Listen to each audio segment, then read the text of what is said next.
Capítulo 11 – Morte na ilha. Simão costumava destinar, cada dia da semana, à realização de uma determinada tarefa. O dia seguinte ao da tentativa de fuga de Henrique era dia de tecer. Simão tecia uma espécie de sandálias feitas com cipó imbé, maleável como couro. Com esse mesmo cipó, tecia certas roupas para seu uso, cestos para carregar frutas, peixes, etc. Em pouco tempo, Henrique aprendeu a tecer. Teceu para si umas sandálias muito cômodas e roupas para forrar sua cama. Os 5 queriam tecer também, mas não podiam aprender. Então, ficaram na frente de Henrique imitando todos os seus gestos, o que provocou grandes risadas. Quando viram que não conseguiam nada, foram buscar os pentes de macaco para se pentear. Cada um tinha um pente e o guardava cuidadosamente num canto da caverna. Esse pente era uma fava grande e espinhada, tirada de uma certa árvore.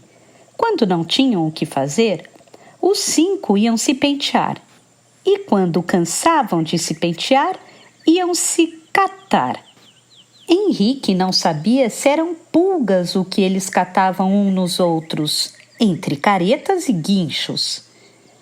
Enquanto teciam, a oncinha chegou, farejou o ar e deitou-se aos pés de Simão como se fosse um gato. Simão contou a história da oncinha. Encontrara-a rondando o rio abaixo, ferida no pescoço.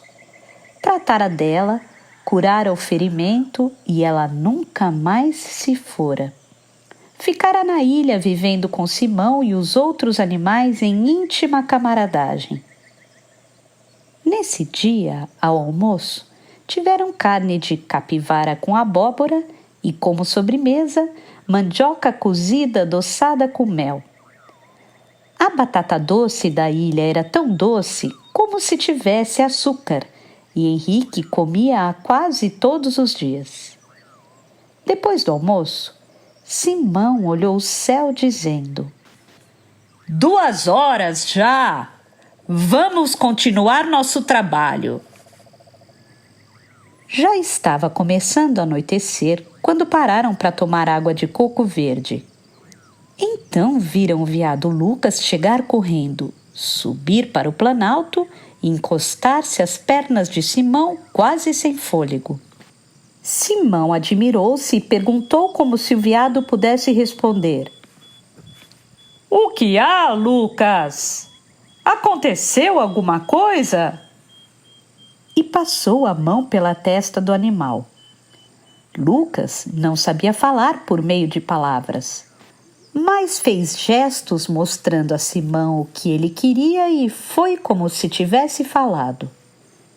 Caminhou para o lado da mata, voltou outra vez e olhou Simão. Encostou o focinho na mão do homem como que o convidando a acompanhá-lo. Simão compreendeu. Disse a Henrique que guardasse os trabalhos que estavam fazendo e se aprontasse, pois com certeza iriam andar a noite toda. Entraram na caverna e prepararam-se para a longa caminhada. Henrique perguntou: "O que foi, Simão? O que aconteceu com Lucas?" "Não sei ao certo, mas alguma coisa houve. Senão Lucas não viria me chamar. Algum dos companheiros dele está doente ou ferido, não sei ainda. Você não viu como ele pede para que eu o acompanhe? Vamos ver o que é." Dizendo isso, Simão preparou paus resinosos que serviriam de tochas na escuridão da mata e arranjou a cesta com farnel e água pura. Depois os 2 puseram as machadinhas na cintura. Antes de sair, Simão colocou remédios feitos por ele mesmo numa caixa de madeira. Talvez esses remédios fossem precisos. Enquanto isso, Lucas esperava do lado de fora, andando de um lado para o outro, muito aflito. Algumas vezes punha a cabeça na entrada da gruta e olhava para ver se Simão estava pronto. Afinal, os três deixaram a caverna e encaminharam-se para a mata. Boni foi com eles enquanto a oncinha ficava tomando conta da morada de Simão. Andaram durante umas 2 horas sem parar. Lucas ia na frente mostrando o caminho. Depois vinha Simão e Henrique um pouco mais atrás. Boni ia às vezes no ombro de Henrique ou de Simão, muito bem refastelado. Às vezes conversava com Simão como 2 velhos amigos. Henrique não podia deixar de rir quando Boni avisava que o caminho estava ruim. Cuidado, Simão! Você cai! Olha o buraco! Simão respondia: Eu tenho cuidado, Boni! Não se incomode! Às vezes Boni prevenia Henrique: Rick, não vá por esse lado! Tem cobra! Boni tinha muito medo de cobra. Simão contara que uma vez uma cobra quase matara o papagaio. Ele estava distraído num galho de árvore, a cobra veio de manso e já ia dar o bote quando Simão deu um grito avisando. Foi só o tempo de Boni voar e assim escapou da bicha. Desde esse dia, Boni ficara medroso, pois conhecia o perigo. Quando via alguma coisa se mexendo no chão, ficava com as penas alvoroçadas e dava gritos de medo. Às vezes não era nada, ou apenas um serelepe procurando frutas. Depois de 2 horas de marcha, Simão parou para comerem alguma coisa.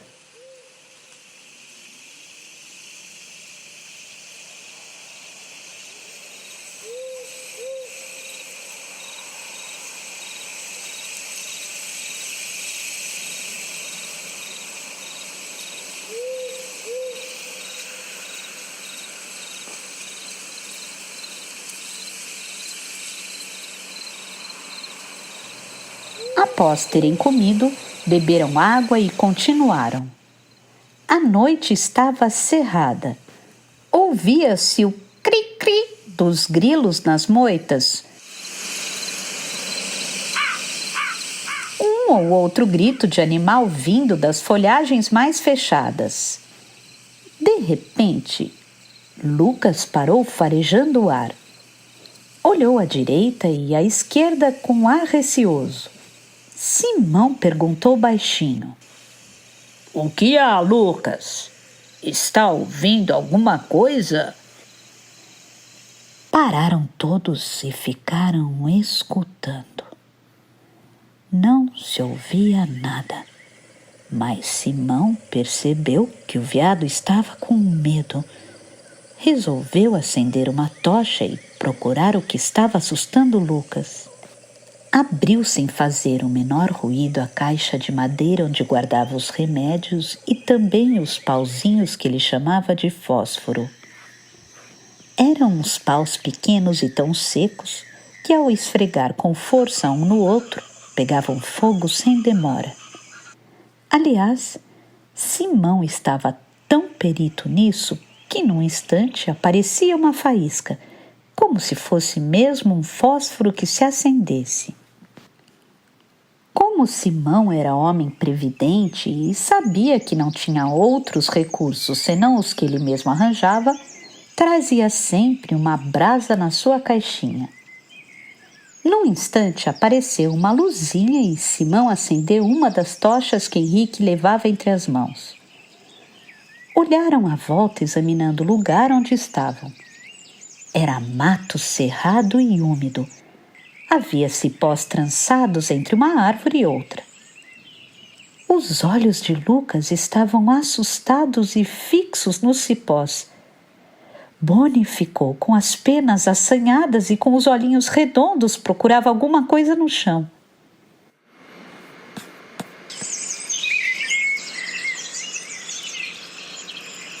Seriam os cipós que teriam assustado Lucas?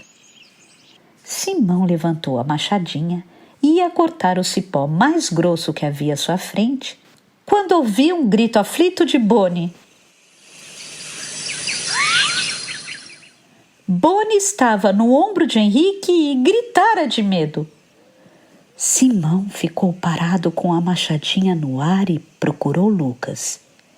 Este tremia encostado a um tronco de árvore. Henrique, com a tocha acima da cabeça, iluminava a cena e disse baixinho a Simão que não vira nada a não ser os cipós trançados acima da cabeça dos companheiros.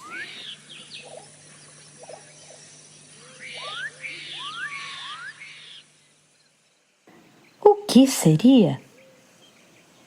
A resina da tocha crepitava de leve.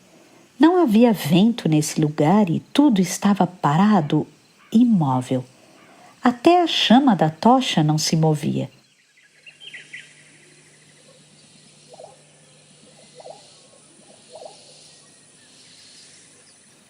Simão levantou novamente o braço e deu a machadada nos cipós.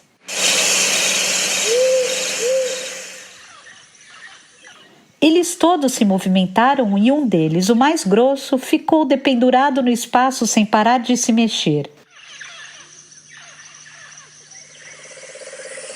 Simão recuou horrorizado e empurrou Henrique para mais longe. Boni caiu no chão dando gritos de terror. Bateu as asas assustado sem poder falar. Depois gritou com a vozinha fina. Cuidado, Simão! É cobra!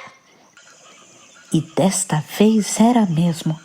Na frente deles, dependurada pela cauda, uma cobra enorme cor de cipó procurava dar o bote.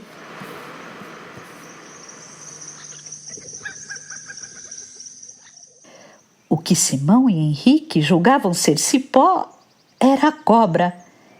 Ela fora ferida e, desesperada, procurava morder os que estavam mais próximos. Todos recuaram, mas Simão voltou com a machadinha e deu-lhe outro golpe.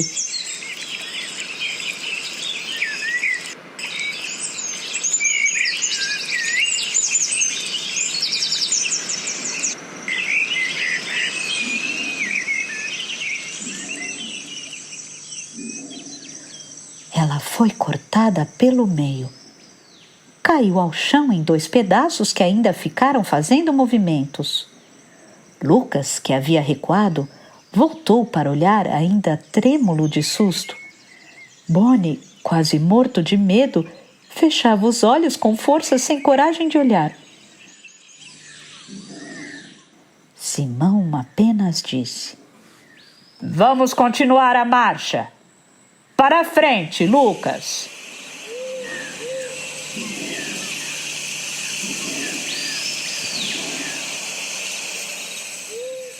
Henrique assistira toda a cena e admirara muito a coragem de Simão, mas não disse nada e continuou a andar atrás dele. E agora com a tocha acesa para iluminar a mata.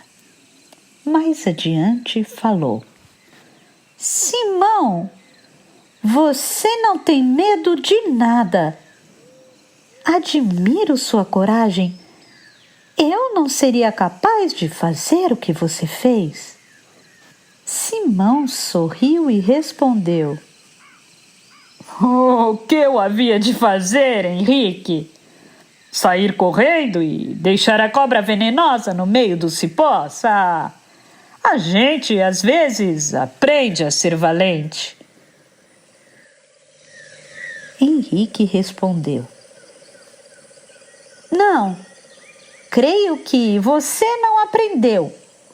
Nasceu valente. Eu queria ser assim. Se você vivesse sempre na mata, seria assim. Caminharam mais 2 horas.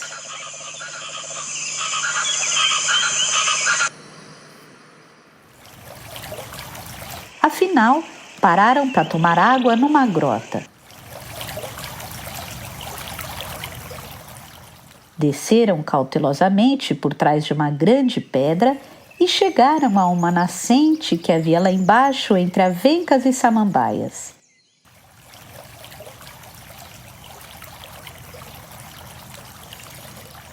Beberam a água puríssima e Henrique disse: "Ih, está tão fria que parece gelada."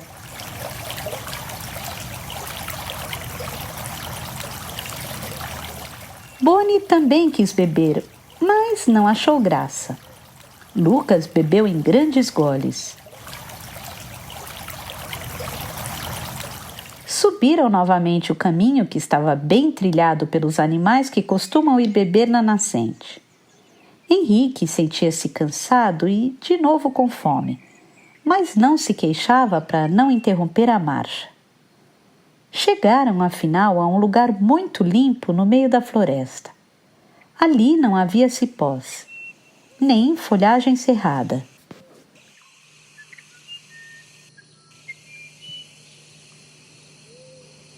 Divisava-se longe através dos troncos das árvores. Era um bosque de pinheiros com o chão forrado de folhas secas.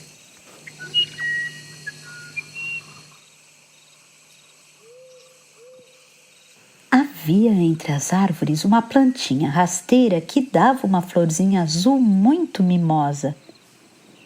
Viram então uma cena que Henrique jamais pôde esquecer. 2 veados grandes rodeavam uma veadinha ferida na cabeça. Lucas, que caminhava sempre na frente, deu 2 pulos e aproximou-se do grupo. Parecia querer mostrar a Simão o que ele devia fazer. Simão olhou a veadinha e pediu a Henrique para iluminar o lugar com a tocha. Acendeu outra tocha que ele mesmo colocou no chão e, ajoelhando-se ao lado do animal, começou a examinar a ferida.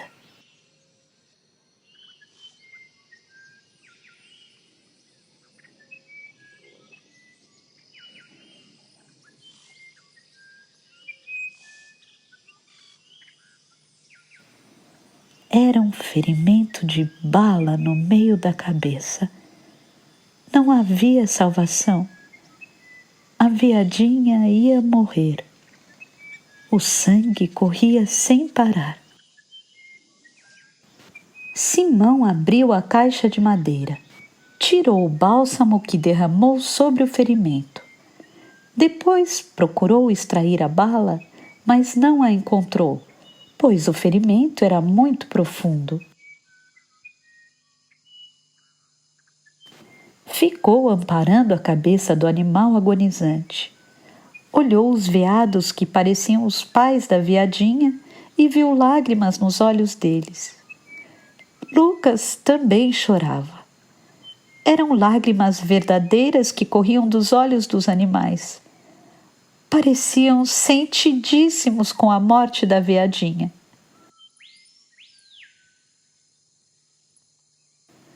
Henrique nunca vira um animal chorar e ficou muito admirado olhando a cena.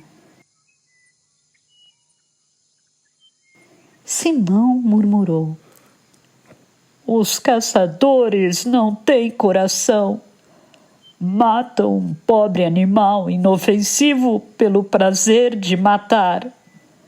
Veja você, matar um bichinho tão inocente, tão bonito, tão delicado. Para quê? Se fosse para saciar a fome, ainda bem. Mas é para se divertir que eles matam. Matam por crueldade. Querem apostar para ver quem mata melhor, quem mata primeiro." E Simão ficou de cabeça baixa olhando a veadinha que já estava morrendo.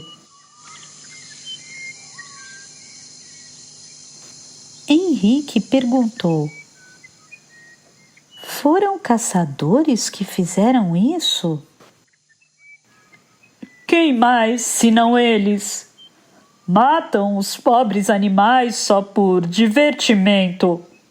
Se gostam tanto de matar assim, deviam ir para a África caçar leões ou então caçar tigres na Índia. Isso sim seria medir forças. Mas matar um animalzinho destes que não faz mal a ninguém é crueldade. Nem gostam de carne de veado, acham-na muito seca, dão para os cães. Mas matam sempre. Por isso vivo sozinho. Sou mais feliz assim. E olhe uma coisa, Henrique. Os homens sofrem e são infelizes porque são maus. A maldade só pode trazer infelicidade. Levantou-se e fez sinal a Henrique, indicando que a veadinha já estava morta. Lucas e os outros 2 veados aproximaram-se e começaram a lamber a cabeça do animal bem no lugar da ferida, de onde continuava a escorrer sangue. Henrique teve vontade de chorar. Como é que simples animais compreendiam que a companheira estava morta? Perguntou a Simão. Eles choram, Simão? Parecem gente chorando. Nunca vi isso. Choram, Disse Simão tristemente. muitos animais choram, assim como gente. Henrique afastou-se para um lado e, sentando-se num tronco de árvore, ficou pensativo.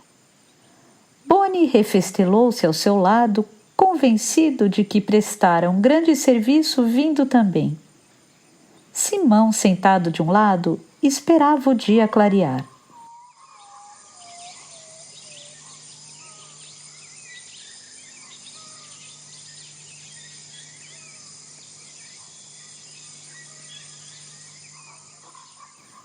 Logo, os primeiros raios de sol atravessaram os pinheiros e iluminaram a cena.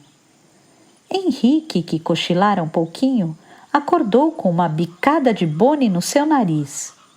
Boni tinha esse costume, acordar os outros com bicadas no nariz. Henrique olhou à volta e ficou impressionado com o que viu. Havia mais veados à volta da veadinha, talvez uns 10, e todos pareciam sensibilizados com o que acontecera. Depois, ouviu um barulhinho nas árvores e olhou. Viu serelepes, macacos, aves de várias espécies que olhavam para baixo com ar entristecido. Perguntou a Simão. Eles vieram por causa da veadinha? Penso que sim. Todos se compreendem na floresta. Henrique tornou a perguntar. Simão, estamos no reino dos veados? Sim, Disse Simão. quase todos moram neste bosque de pinheiros. Só Lucas é que gosta de andar pela mata. Henrique estava cada vez mais admirado. Então há homens caçando na ilha? Pois mataram a veadinha? Não! Esta veadinha foi ferida numa das margens do rio. Naturalmente, os caçadores atiraram e, quando ela se viu ferida, nadou para cá. Veio morrer no lugar onde nasceu. E o que será que ela foi fazer lá na margem? Ah! Muitos animais, às vezes, atravessam o rio deste lado, que é mais estreito, e vão procurar coisas para comer lá na margem. Com certeza foi isso que aconteceu. São animais bons que ainda não conhecem a maldade dos homens. E tudo o que Henrique presenciou depois mais parecia sonho que realidade. Sabiás cantavam sem cessar entre os pinheiros como a chorar a morte da veadinha. Baitacas, araras e papagaios desceram ao solo e ficaram ao redor dos veados, todos cochichando entre si como se comentassem o triste acontecimento. Até os pinheiros pareciam sentidos. O vento começou a passar entre eles e os galhos secos foram caindo em sinal de tristeza. O solo ficou forrado de galhos e folhas. Henrique sentia admiração cada vez maior. Seria possível o que estava vendo? Ou seria sonho? Viu os veados mais velhos arrastarem o corpo da veadinha para a margem do rio. Só então reparou que o rio corria ali perto do bosque de pinheiros. Com os focinhos, eles empurraram o corpo do animal até jogá-lo no rio e as águas do Paraíba levaram a veadinha para longe. Voltando para o interior do bosque, Henrique viu Simão fechando a caixa de madeira e o veado Lucas a seu lado. Todos os outros animais haviam desaparecido. Só o vento sacudiu os galhos das árvores. Simão murmurou: Pobre Lucas! E Boni, que era muito novidadeiro, respondeu 3 vezes com a voz esganiçada: Pobre Lucas! Pobre Lucas! Pobre Lucas! Voltaram para a caverna, onde chegaram à tarde, famintos e cansados. Lucas também voltou com eles. Deitou-se num canto da gruta e ficou quieto, como se dormisse.